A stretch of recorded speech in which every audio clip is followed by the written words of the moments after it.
हम तो अवगढ़ आश्रम से हैं। तो एक सन्यासी जो काठमांडू से आए थे, वो पशुपतिनाथ के भक्त थे, केदारनाथ गए थे। उनने मुझसे बोला कि महाराज, शिव बुरे लोगों को वरदान क्यों देते हैं। मैं भी ताज्जुब में था कि भाई, अच्छे लोग तो परेशान है, बुरों को वरदान देते हैं, और हम तो अवगेश्वर के रूप में यहाँ हैं और भगवान शिव के हम भी भक्त हैं, तो क्या हम बुरे हो गए क्या? हमने साधनाएं की, बुरी हो गई क्या? इसका तात्पर्य यह है कि शिव हर एक को वरदान देते हैं, बड़े कोमल हैं। रावण को भी आप देखोगे तो उसने उसकी तपस्या की थी, वरदान प्राप्त करके 10 मस्तिष्क को प्राप्त किया। शिव हर एक के साथ एक सा होते हैं। बुरे लोगों के अंदर एक चीज अच्छी आदत होती है कि वो जिसको पाना चाहते हैं उसमें सर्वोच्च निछावर कर देते हैं। रावण 10,000 साल तक तपस्या करता रहा, तब खुश हुए भगवान शिव। भस्मासुर भगवान शिव के साथ तपस्या करता रहा, सीखा और बड़ा आदमी हो गया, राक्षस था वो।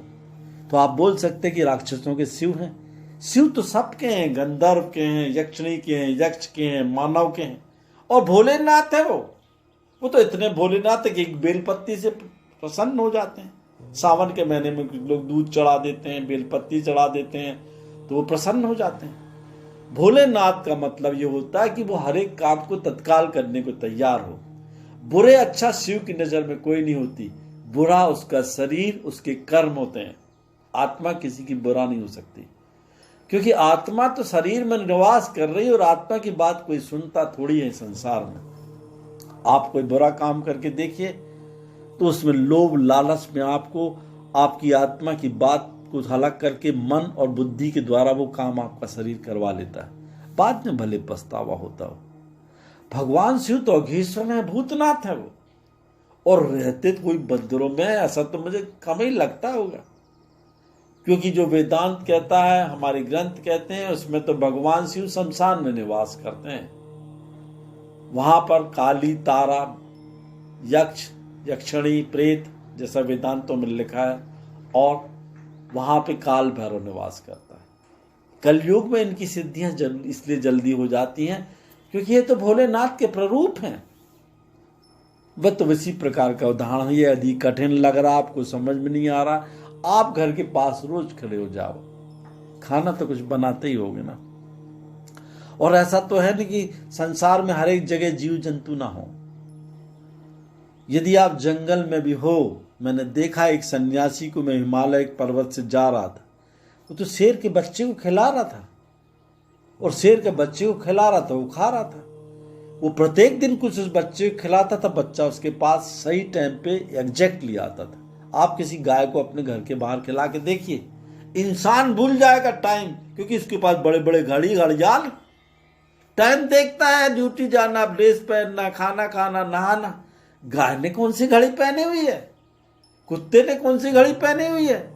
आप देख के तो करिए, मेरी बात को समझ जाएंगे कि उनके अंदर भी शिव स्वरूप है। आप देखो, उन प्राणियों को यदि कुछ रोटी देते हो तो आपके दरवाजे पे एग्जैक्ट उसी समय पे आके खड़ी हो जाएंगी। आप भूल जाओगे समय आपका क्या है, उनके पास तो समय है। ऐसे ही भगवान शिव का समय है।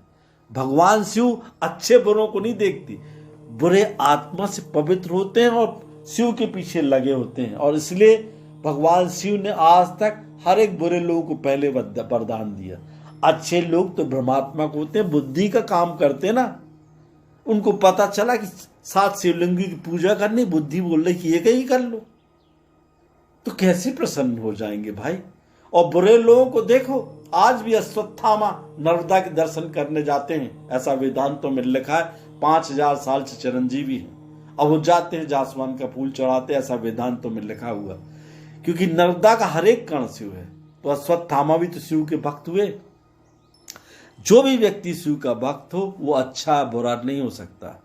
आपकी भावनाओं को अच्छा लाइए। ये जरूरी नहीं कि आप शिव पे बेलपत्ती चढ़ाएंगे तो खुश हो जाएंगे। आप मन रूपी पूजन भी तो करके देखिए। मन से परमात्मा आपके अंश में है, और शिव शक्ति आपकी आत्मा के द्वारा शरीर की नाभि में निवास करती है, ऐसा योग शास्त्र, ध्यान शास्त्र, तंत्र शास्त्र कहता है। आप अपने आप को ही तो पूछ के देखिए।